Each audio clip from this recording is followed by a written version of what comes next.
For Session Daily Update, I'm Sarah Allen.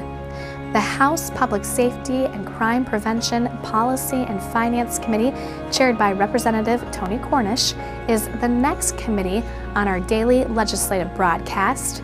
Let's check out what's on the agenda today before we go to the meeting.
Official order until another few people come in.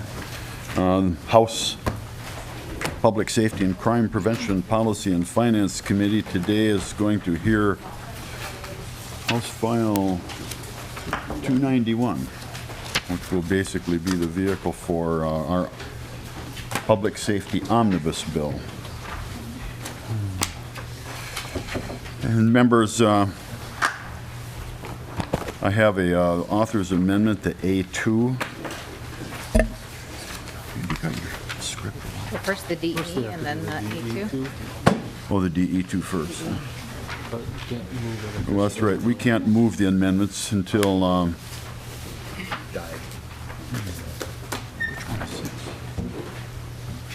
Which one is this?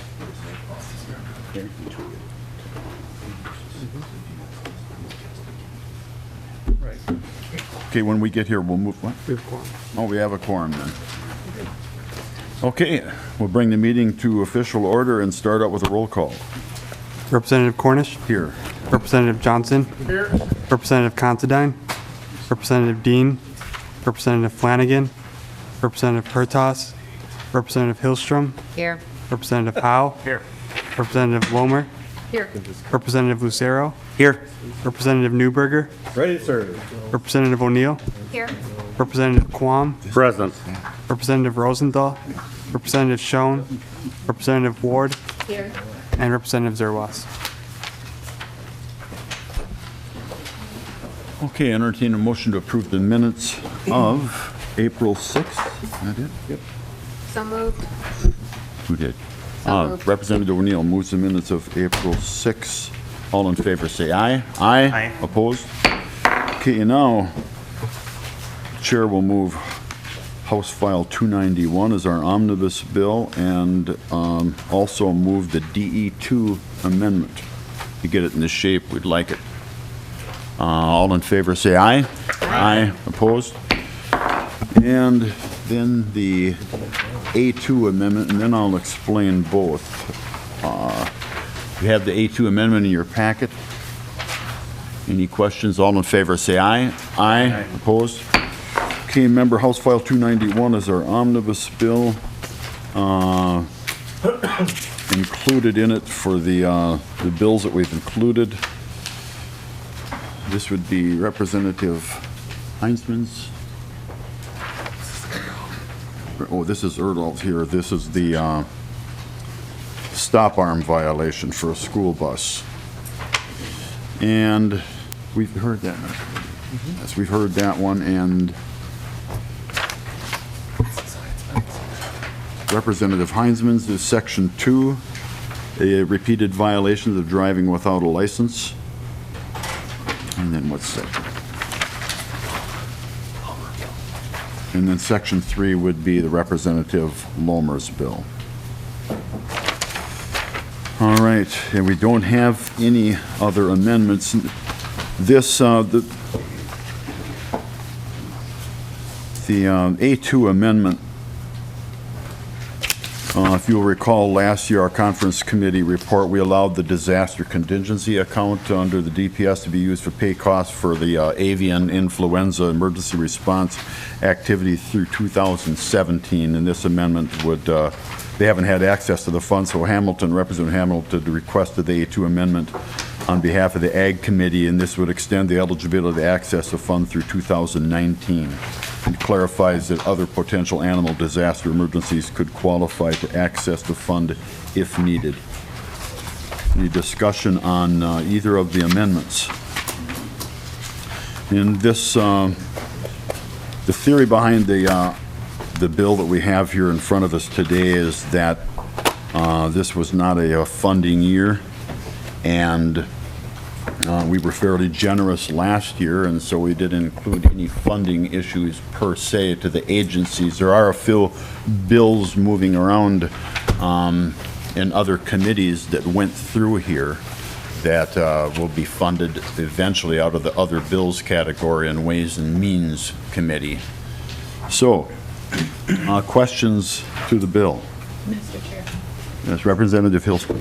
Thank you, Mr. Chair. So I noticed that the Senate Companion has quite a fiscal note and actually did fund a number of the proposals that were in the governor's budget requests. And Mr. Chair, I am carrying the bill, which is the governor's budget requests, and this committee didn't hear it. So my question is, how do you intend to conferee the bill as it moves forward, given that we've listened to no testimony about what those proposals are, and there's such a broad gap in the lack of funding in this bill versus what we're seeing come out of the Senate?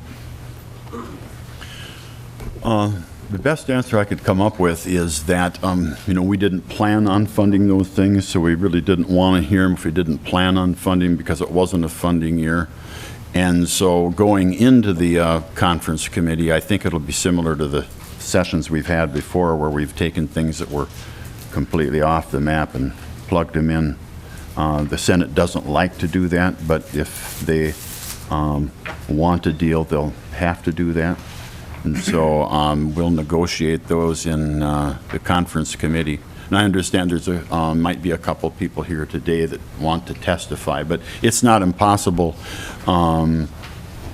Naturally, we know the governor sometimes get what he wants, and it's a negotiation back and forth. And so if it's a get out of Dodge deal and there has to be something funded like every year, I don't know what will be agreed to, but we'll probably discuss it at that time in conference, because we are quite a bit different. I wouldn't doubt that there's a lot of policy things too in there that we don't carry. Yes, Representative Hilstrom. Thank you, Mr. Chair. And then do you anticipate that this bill will continue to travel on its own, or do you think that it will get wrapped into one larger omnibus bill that will be coming out of Ways and Means? Sometimes you see, like when we were in the majority, we had that War of 1812 bill where every single thing was in it. And in the event it is put in a larger omnibus bill, do you believe that there will be someone on that conference committee that would be representing this committee? On the first question, I don't know what's going to happen. I seriously haven't had any direction for certain whether this bill will travel on its own or whether it's contained in a larger omnibus bill. I've heard that also talked about. But if it is contained in a larger bill, I would try to make sure that that this committee is included. One final question, Mr. Chair, and then Yeah, I'll make a statement at the end. Representative Mr. Chair, I noticed that there are, very few provisions that are in this bill, and you did explain why there are few. My question is, This is the first omnibus public safety bill that I really haven't seen kind of bipartisan bills in. Can I ask what your thinking was about which of these few bills that you put in and then sent the rest on their own? I'm just trying to get a sense for the committee and for the public about why these particular bills and not some of the other ones that we've moved on. You know, Representative Hillstrom, there wasn't a real concentrated plan or strategy on how that developed. Personally, I didn't really want an omnibus bill myself, but I figured if they're going to have an omnibus bill on that side, it would be nice to have some placeholders on our side. And so we put together this list. However, there are bipartisan bills that have passed through the committee. They're still alive and well on the House floor and that I would support. Okay. Then, Mr. Chair, I'm just happy to listen to the testimony, and then I'll have one final statement before we vote on the bill. Anybody else for now? And if not, our first testifier will be who? I think Commissioner Doman and Commissioner Roy. Did you want to test? Oh, Commissioner Roy then.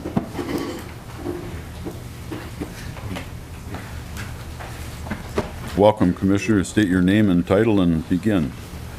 Thank you, Mr. Chair, committee members. My name is Tom Roy. I am the Commissioner of Corrections for the state of Minnesota.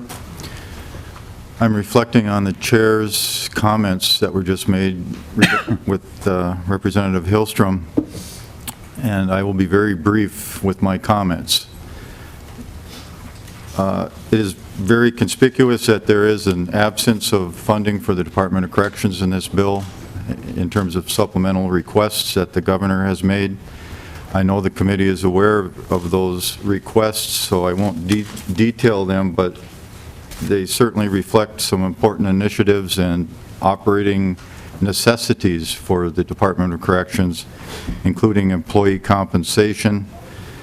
We would like to expand the challenge incarceration program to deal with our overcrowding issue. The support of health services and nursing that were 24/7 nursing for institutions that the legislative auditor identified in their report. We have some archaic information technologies that need attention, and we have just completed a very intensive staffing analysis that indicates to us that we are short security staffing in a number of areas and in a number of facilities. So those are the main considerations in the governor's request, and we have worked closely with the Senate on some of those same initiatives, and also for consideration in the bill is the last notation of the transfer of funds, Section 4 $1 million from MNCOR out of the revolving fund.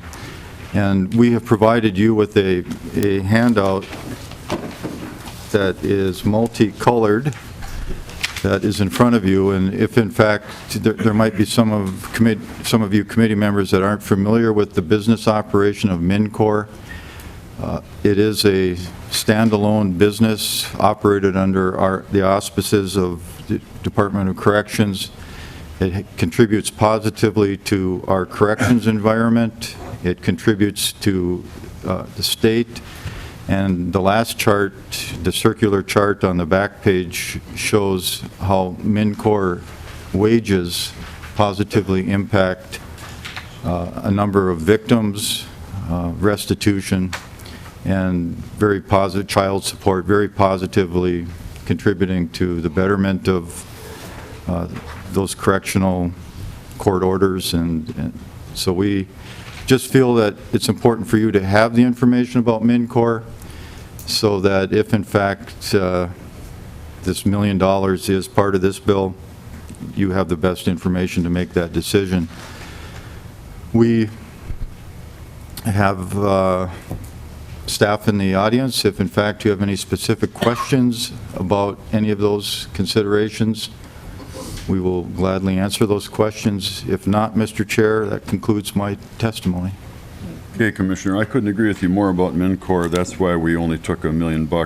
And we will probably, we realized we opened Pandora's box here, and there might be other amendments on the floor or Ways and Means or somewhere on the MinCor, but I'm going to try to resist any more taking of those funds.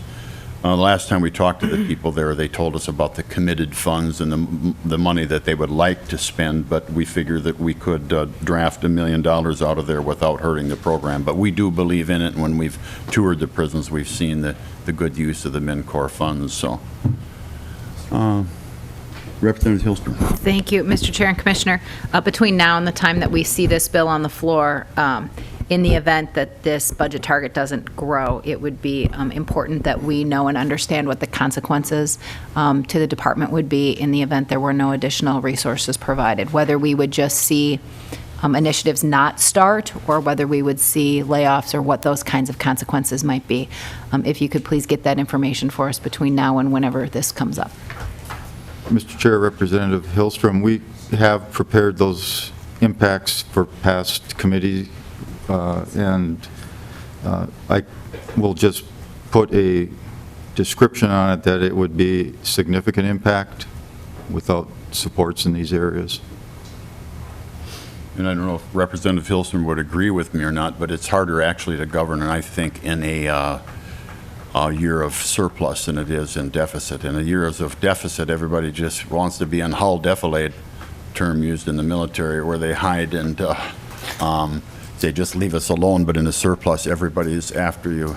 And sometimes we wonder if it's just a use for the money or if why they didn't present us with a deficiency bill. But I know that your needs, like you say, and the wage compensation are real, and some of the others, so I wasn't referring to corrections. And corrections probably wasn't treated quite as generously as some of the agencies in the past. So we'll certainly listen to you and what your impact statement is when it comes out.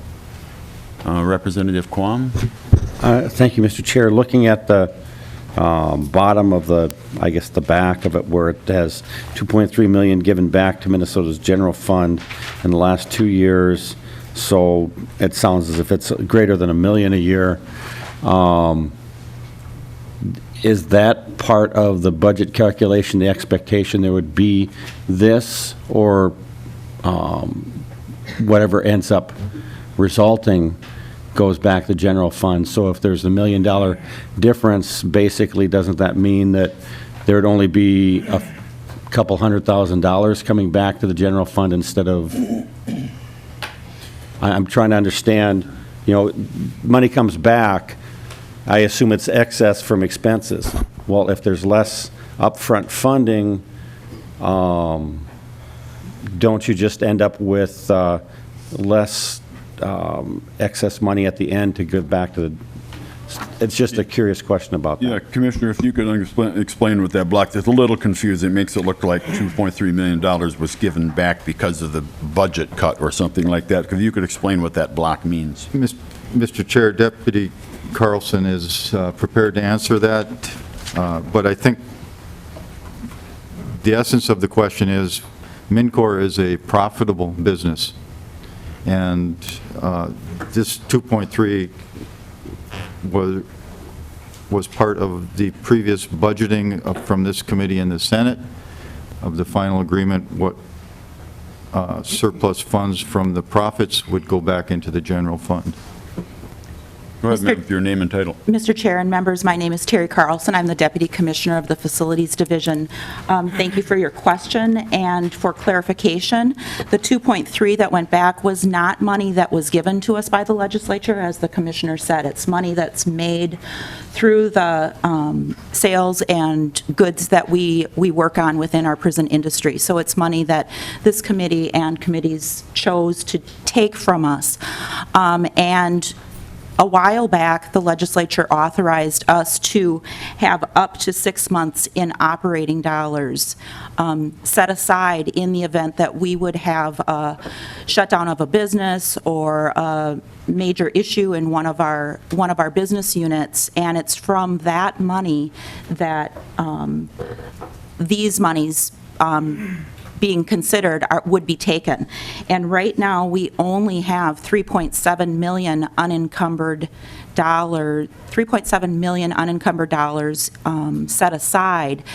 A 6-month operating pot would be about $12 million. So we're already woefully low in that area and are very concerned that if a business unit would have an issue, like if the laundry would have a big fire and we wouldn't be able to complete that we'd need those dollars to help get that business restarted. If one of our primary customers that we partner with would pull out, we would use those dollars to get another business in to set up more work for our offenders. So we are concerned about the $1 million. If you would, ma'am, give us a breakdown then of what you've definitely have committed, and the difference between that and what you'd like to spend and what you think you've got uncommitted Mr. for Chair, emergencies. Mr. Chair, we have 3.7 million unencumbered and uncommitted at this point in time. That's the detail. And We took $1 million, you'd have 2.7. correct, and I don't have the detail in front of me of the monies that we have encumbered, but I can certainly get that to you if you're interested. Okay, thank you. Representative Schoen. Thank you, Mr. Chair. I maybe just, since it's corrections moment, I'll ask a question about this too. But, you made the comment about how in those deficit years, everybody just kind of hides. But, when I was first elected, we did have just a small deficit when the Democrats came in and in control. And we fixed it. But when they showed up, even then before that, they were telling us they got problems and we got to fix it. And the employees, the good union employees, the guards, have been down here pounding their fists nonstop about the problems they have. So people have been asking. It's just about the response. None of the folks in the commissioner's office, I've never seen Commissioner Roy or Commissioner Doman come down and slam their fists on the table and say, we got to fix this or people are going to die. They do it as politically correct and not to poke anybody in the chest or the eye, because that's just what they do. They're there for their marching orders from the governor, and we all get that. But I hear what they're saying, and they've been saying for years, in certain areas we have this issue, and if we don't have the money, then we're going to have a problem.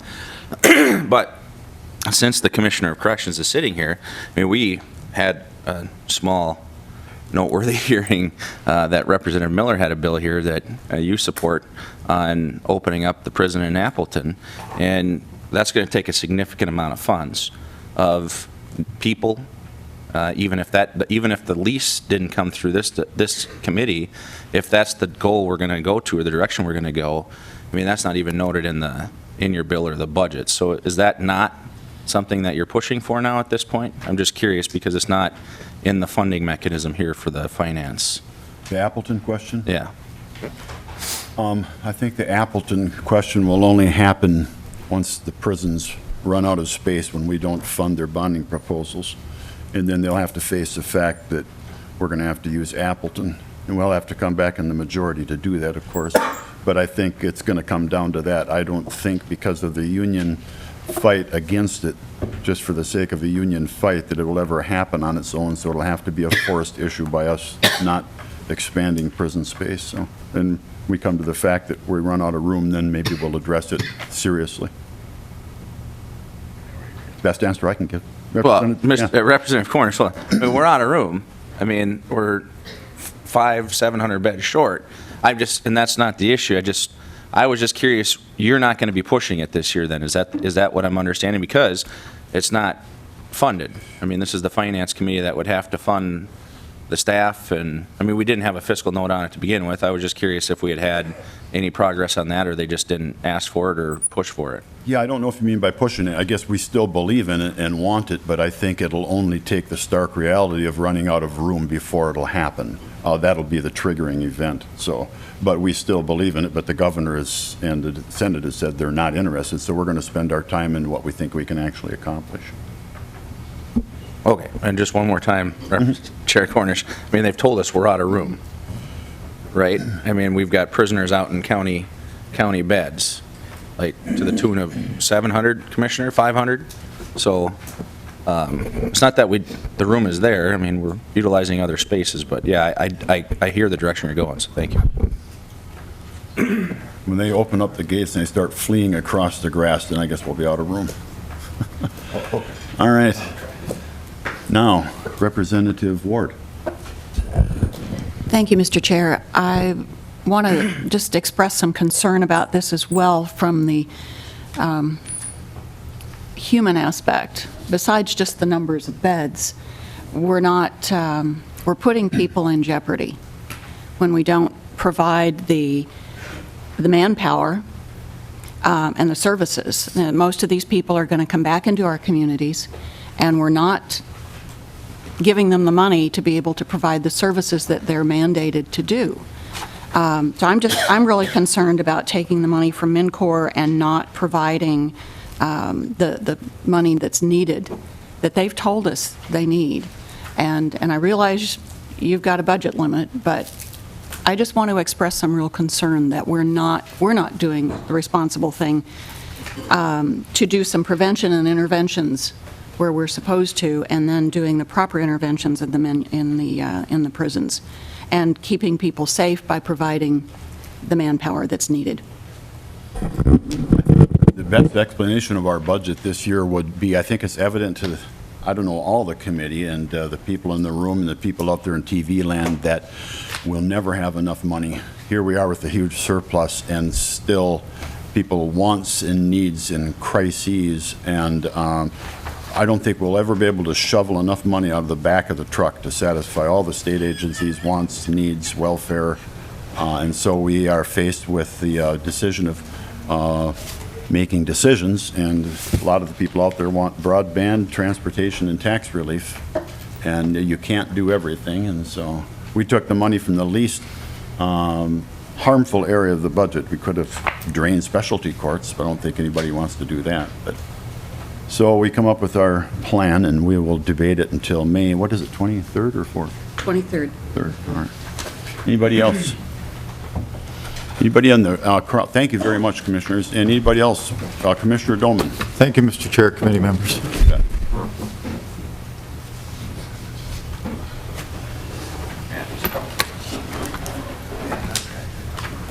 Good morning, Mr. Chair. Commissioner, go ahead. Thank you, Mr. Chair and members. I appreciate just a few minutes of your time, and I will be brief as well.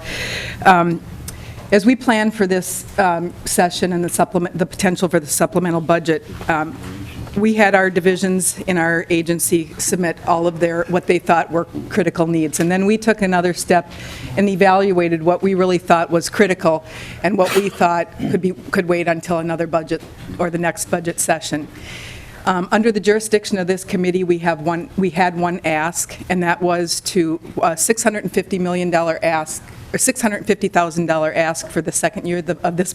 Sorry, didn't mean to do that to your representative. $650,000 ask for the second year of this biennium, and $1 million ongoing, and that is to fund 8 new scientists for our DNA lab. Over the past 5 years, we've seen an increase of about 57% case submissions that require DNA forensic testing. Most of these cases are violent crime cases, and our desire is to have turnaround time for these cases at around 30 days. And we are currently at just over 80 days for turnaround time on these cases, and we believe it is a critical public safety issue and risk if we don't have the ability to have that turnaround time closer to 30 days. And so it is not in this bill, and I would just ask if there is any room for consideration to reconsider our ask that is included in the governor's supplemental budget, that you do that. I would be very grateful. And I have the superintendent and the assistant superintendent of the lab in the audience, too, to answer any questions that I might not be able to answer if you have them. Okay, Representative Schoen. Thank you, Mr. Chair. I thought it'd be worthwhile to note that when a commissioner comes in and says critical, I see that as a fist slamming on the desk. But I know Commissioner Doman flat on the table. won't do that. Representative. Commissioner Doman, could you maybe give us the next 3 that are pushing the limits of critical? And this is the issue that I have is that we commonly say that as good soldiers that, well, we'll march through. We'll come back next year and we'll limp this along. And I don't want to put the superintendent in a tough spot, but I mean, I guess that's why he gets paid the average salary of a person in your position. Go ahead. Mr. Chair and members of the committee, Representative Schoen, my name is Drew Evans. I'm the superintendent at the Bureau of Criminal Apprehension. I'll tell you, even within our laboratory, when you ask about other critical needs, currently our turnaround time for drug chemistry, for example, with the large increase in drugs throughout the state of Minnesota, is pushing over 100 days. And so there's other laboratories within the BCA and other needs, such as critical infrastructure and some of our programs in our MNGIS division as well. There's a predatory offender system that has some needs that we're working on. There are other needs that we go, and this is what the request of the Commissioner's office was, obviously, in this, is to evaluate where our critical needs are. And because, as the Commissioner noted, with our DNA testing, many of those cases are concentrating on violent crimes, and we work very diligently to get those results out in that time frame, primarily to identify suspects of crimes quickly so that answers can be made for the local law enforcement that these services are provided throughout the state, and and just as importantly, to exonerate those people that are under suspicion by law enforcement that these tests may show they were not responsible for a crime. So that's why we consider a need like this critical at this juncture and not in an upcoming budget session. Thank you, Mr. Chair, and I know that he had plenty of others, but maybe to push just a little bit harder, Superintendent, I mean, if you had your next top three, what are the next top three things that are not critical this year but are going to be critical next year because now we pushed them out 5 years? Director, go ahead. Chairman Cornish and Representative Schoen, I mean, that's obviously difficult. That's a conversation that we're obviously going to have with our Commissioner's office. We regularly are identifying needs, and the nature of an agency like the BCA is we shift those priorities based on the needs of law enforcement agencies like the one you work for, and to make sure that we're meeting those needs. So it's a little bit difficult now. Those were the answers that we were providing to the Commissioner's office at that time, and DNA is really our number one priority because of the importance that it has in the criminal justice system. Well, thank you, Chair Cornish. I think you and I share a passion for the work that they do at the BCA and helping our local agencies, but especially now as law enforcement is under more scrutiny than any time in history, that we need the BCA, we need their resources immensely, and our communities need them all over this state, and more communities are using them, as we've seen. And so I hope that you'll go back, Representative Cornish, and remind everybody in your caucus and leadership that this is one that needs to be taken under and added. So thank you. Thank you very much for your testimony. Thank you, Mr. Chair and members.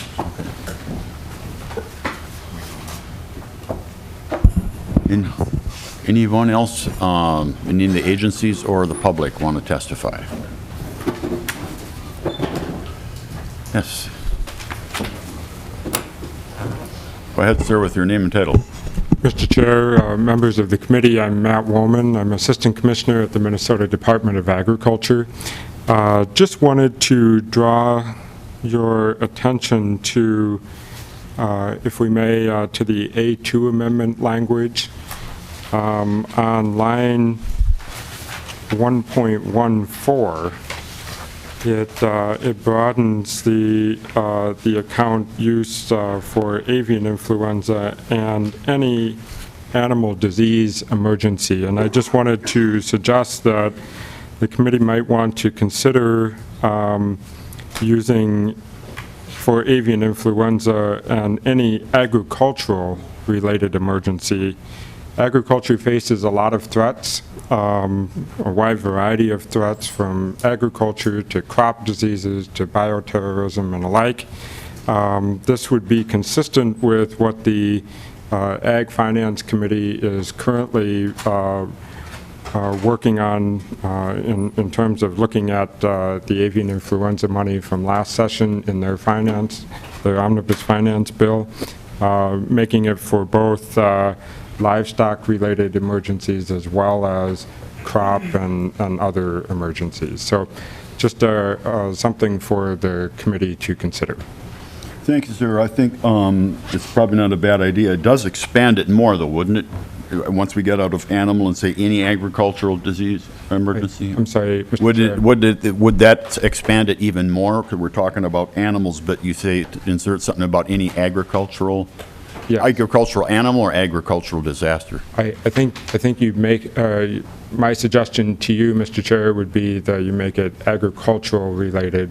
That would go beyond animals. So if you had a major soybean rust outbreak or bioterrorism, et cetera, we would be able to respond not just to animals, but also to other types of emergencies that could emerge. I see what you mean. This would really open it up, so if you would take that up with Representative Hamilton, if there needs to be changes made, we can make an amendment in Ways and Means, which it'll have to pass. I know we have had some consultation with Chairman Hamilton as well, and I'll get back to you on that. Okay, thank you. Representative Hillstrom? Thank you, Mr. Chair. So I was just going to ask how much money is left in this contingency account and how much is set aside, and if you do broaden it in that fashion, how much money would they have access to? Because you don't want to dilute it so much that you actually don't accomplish anything. Mr. Walsh, do you have an idea? Mr. Chair, Representative Hillstrom, as of about a week ago, there was, I believe, $19.3 million in the disaster contingency account that was available for matching FEMA or the avian influenza. Mr. Chair. Representative Hillstrom. Thank you, Mr. Chair. And so that would be for everything that would be a tornado, a flood, everything, that this would directly compete with the rest of that money, or is this specifically money that has previously been set aside just for the avian influenza? Mr. Walsh. Mr. Chair, Representative Hillstrom, it could potentially compete with that money. The account was set aside to be able to pay for FEMA match, or originally was set up to pay for FEMA match that could be done immediately without the need for a special session for a disaster bill. The avian influenza was added as an additional use in our omnibus bill last year. I think it was Representative Pulowski's idea, wasn't it, this one? Mr. Chair, that's correct. And we'll probably be hearing from him on the House floor. Sure. All right, thank you, sir. Oh, Representative Schoen. Yeah, thank you, Mr. Chair. The language that you're suggesting, is that what is being put into language in other statutes of similar? I mean, are you trying to make sure that we have it standard across the board, and you're just asking us to change to something that's already in statute or being worked on? Mr. Chair, members of the committee, in the Omnibus Ag Finance Bill that's currently under consideration in Representative Hamilton's committee, we have avian influenza money that in that bill is being repurposed to allow for preparation and response to agricultural-related emergencies, whether it's animal disease or otherwise. And so the suggestion that I've made would make it consistent with what's currently being proposed in that bill.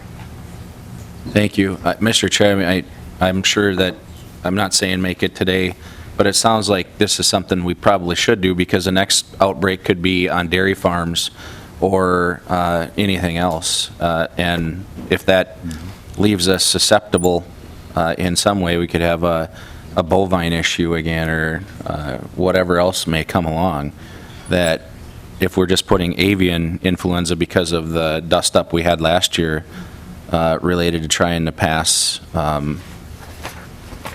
legislation to help folks related to that, I think we're maybe limiting ourselves, it seems. But so I like the concept, and it seems like it's worthwhile. So I'm surprised at your knowledge of agriculture. You use the word bovine. There's people out there in TV land that find, what in the world is a bovine? Well, Chair Cornish, you left the door open. I thought it was important for me to stand up because Commissioner Frederickson was my neighbor as a child. I grew up a mile away from him. And so if I don't stick up for him, he'll call my mom. And he says that quite regularly whenever I have to testify, or he testifies in front of a committee I'm on. So would you let him know that he does not need to call my mom? All right, any other questions? Representative Quam. Thank you, Mr. Chair. I am sympathetic with the flexibility this would give. However, I don't want to limit it because there are non-domesticated issues, CWD and the, pions, they can cross over to, agriculture and other animals. And so when you do the wording,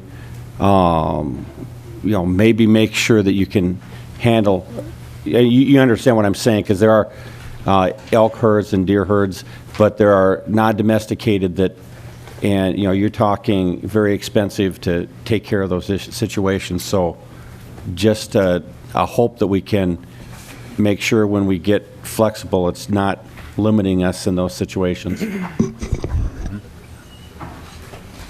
Thank you, sir. All right. Representative Hillstrom, did you have any closing comments before we send it? I do, if we're ready for final closing comments. I think so. Mr. Chair, I'm disappointed with the target that you got. I'm not necessarily surprised with how you chose to do that and taking MinCor money, as we have done those kinds of things in the past in an attempt to balance the budget. I'm disappointed that at a time when we do have a budget surplus, that public safety was not considered a priority in the budget targets that you were given from the Speaker. So, Mr. Chair, I'm hoping between now and the end of the legislative session that we have the ability to work with the governor on his budget priorities and attempt to fund some of the critical needs that we have here in Minnesota. And so, Mr. Chair, I'm slightly hopeful that this is not rolled into a bigger bill so that folks who actually work in public safety all the time have the ability to negotiate what funding priorities there should be in the area of public safety. So I'm hopeful that this bill gets better as it moves along and not worse, Mr. Chair. Okay, thank you, Representative Hillstrom. I think all sorts of things will probably happen to the bill. I remember when we were closed session before, in the last hours, all the back and forth we ended up with something completely different than what we started with. So any other comments from our group today? Okay, hearing none, the chair will move House File 291 as amended to be referred to Ways and Means. All in favor say aye. Aye. Opposed?